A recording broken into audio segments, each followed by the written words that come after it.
नाश्ता बनाने जा रही हूँ। आइए देखते हैं। एक कटोरी सूजी डाल दे रही हूँ, ताजी दही है। हमारा बेटा पीसे तैयार हो गया। अब हम इसको इसमें ट्रांसफर करते हैं। थोड़ा पानी डाल रहे हैं क्योंकि बेटा ज़्यादा गाढ़ा है। ये हम डाल रहे हैं बेकिंग पाउडर, ये अदरक मिर्ची है कूटा हुआ, और ये रहा इनो।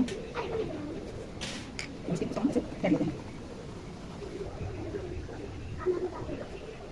एक चम्मच तेल डाल देते हैं।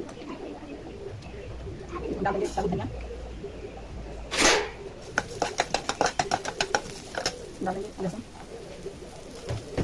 डाल देंगे मिर्ची, हमारी चटनी मूंगफली है।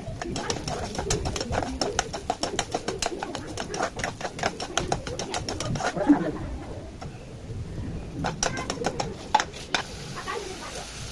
चटनी के टमाटर को फ्राई करके हमारा टमाटर हो गया है। एक चम्मच तेल डाल देते हैं। इसको एक ही साइड को मिक्स करना है। इसमें थोड़ा सा मिर्ची पाउडर डाल देते हैं।